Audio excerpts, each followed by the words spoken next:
What I love so much about the Melanie Joy video as a budding vegan is it finally put a name to the belief system that deems it acceptable to enslave animals. I may be parroting her a bit here, but this nameless belief system was causing so many to lose their lives, but going completely under the radar for so long. I was born into it. When I say vegan is the default, I say that almost as a reminder to myself, because since I was a baby up to around 20 years old, 21, eating meat and seeing other people eat animals was just normal. I never questioned it. questioned it, and I thought I was the weird one because I was questioning it. Oh, maybe this is just some fringe social outlook that I have. That I'm thinking, maybe it's not normal to eat animals. But the reason why carnism went unnoticed for so long, and it didn't completely go unnoticed, remember that now. Veganism was technically created almost 100 years ago, but there have been vegans and ethical vegetarians, because if they live nowadays, they'd probably be vegan, let's just be honest. But they were ethical vegetarians for their time period. And I feel like even there, the reason why they only went so far as vegetarian, still consuming animals' byproducts, is because consuming animals and their byproducts has just been so normal. It's the default. So these people from historical times, these ethical vegetarians, pre-vegans, have been calling it out for millennia. They've been calling it out. But we weren't killing animals during that time on such a large scale as we do today. We're killing so many animals, and it's just gotten so out of control that now we're finally stopping to take a step back and look at this and be like, wow, this is insane. But before, if you're just slaughtering one goat for humans who are already naturally selfish and human-centric, human supremacists, they're going to look at that and be like, oh, maybe they feel sad for it, but it's just an animal. It's just a dumb animal. And that's what a lot of carnists do today, too. They focus so much on the animal's level of intelligence that they completely and utterly disregard their sentience. Because this intelligence just holds such weight when it comes to someone's moral value. And I do not believe that's how we should judge whether or not someone has moral value. You judge whether or not they're able to have a sentient personal experience and the ability to suffer in that existence. And you can just assume that if it's sentient, yes, it can. Because two human beings are never going to fully know the experience of the other, just as one human being is never going to fully know the experience of an animal, and an animal is never going to fully know the experience of a human being. So who are we to play God and deem whether or not an animal doesn't have the capacity to hurt just as much as we can? Who are we to play that role? Who says we get to play that role? Because we're intelligent, our intelligence tells us that we can do that? And this is what I'm bringing up here today, is this Vegan-Carnist Coin. Because this coin is meant to represent human beings' stance on what kind of,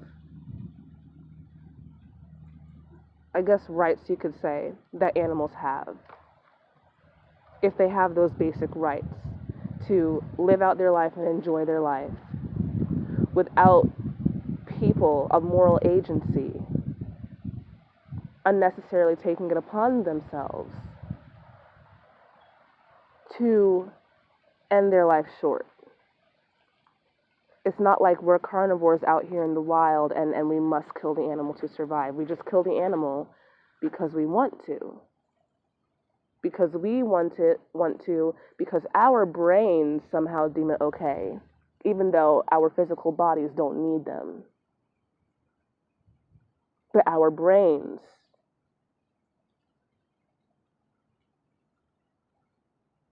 our mentality says, yes, I have a reason to kill an animal and eat their flesh and wear their flesh and their fur and their feathers and to experiment on them.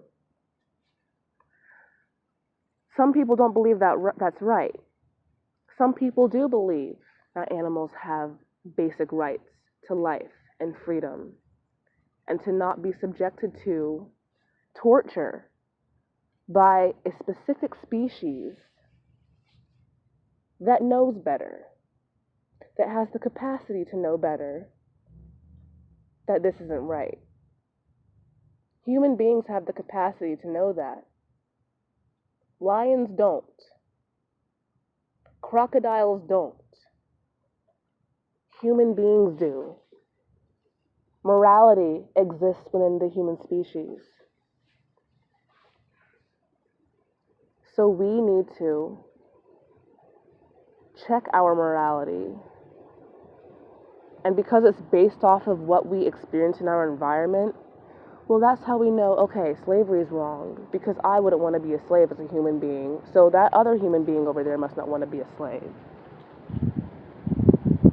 I know that one must be loud. But now humans need to learn to extend that to animals. Okay? We can see that animals have sentience just like us. They have eyes, windows to the world.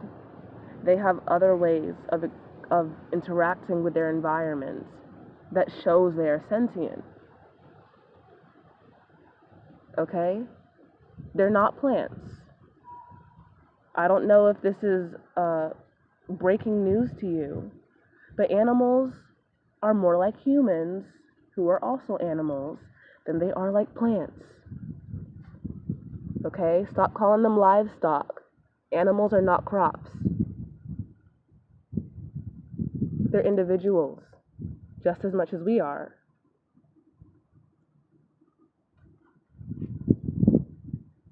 There's only one coin, and there's only two sides to that coin. You're either vegan or you're not. You're either vegan or you're a carnist. There's no in between. There's no vegetarian. There's no flexitarian. There's no none of those. There's no Aryans. You're either vegan or you're carnist. You can't halfway not abuse animals because you're still abusing animals. And you're consciously doing so.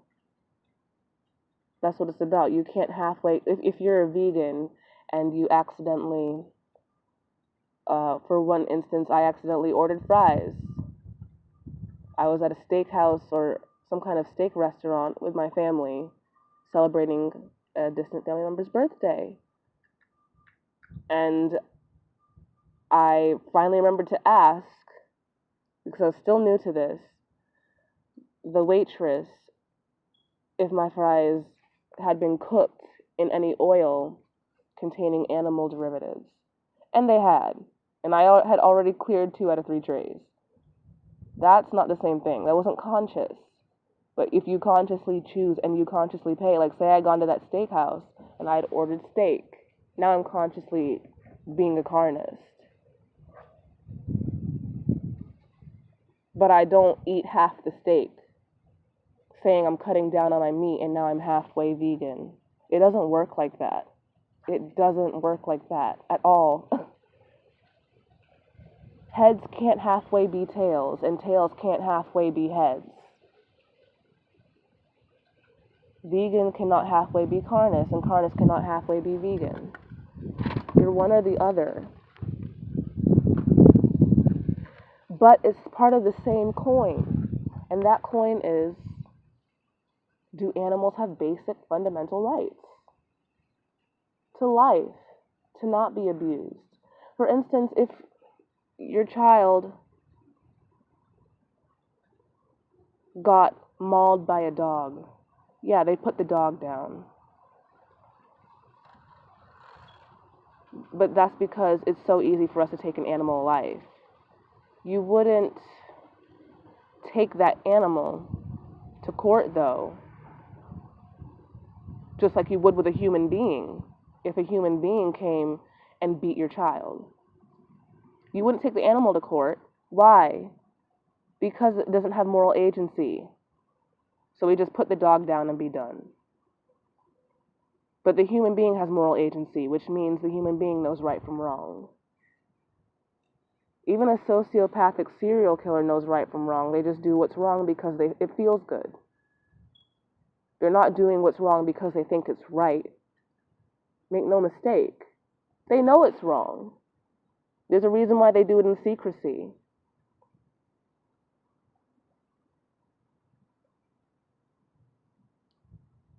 Some will broadcast it, but they generally try to lay low because they know exactly what the consequences are, at least the legal ones.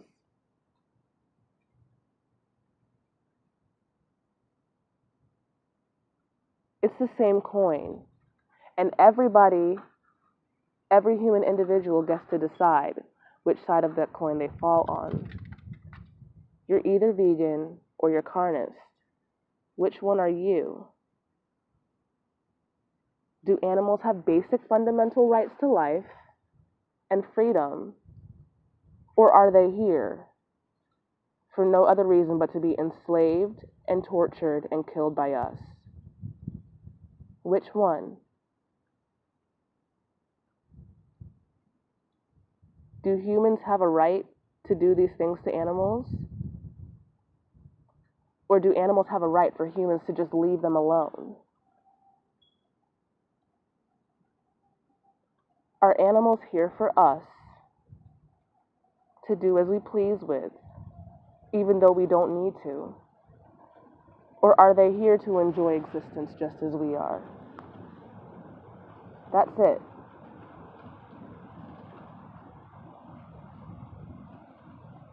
And you get to decide which side of that coin you're on.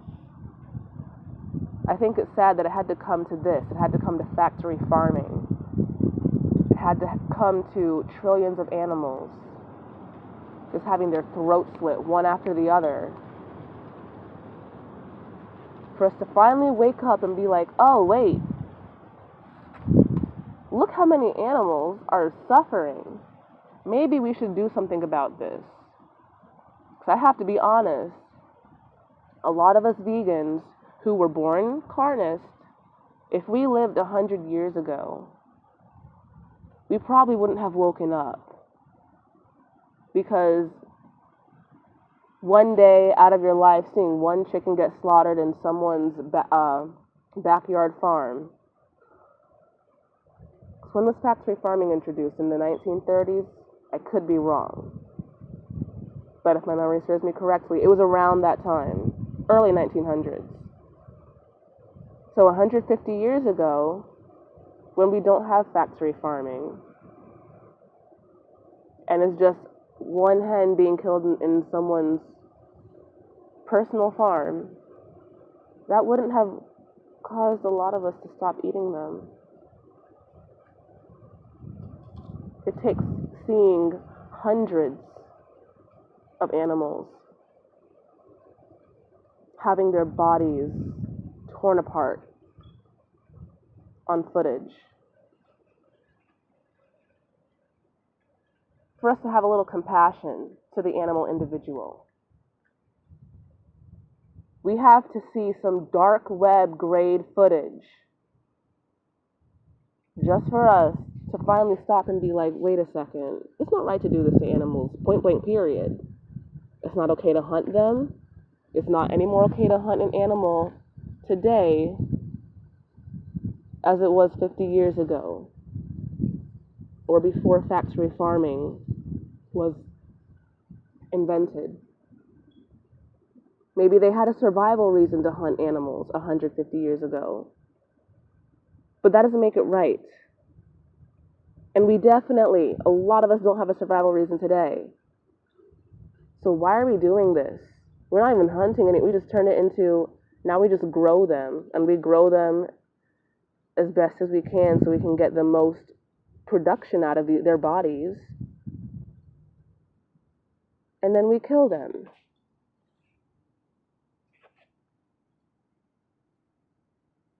So you have to ask yourself,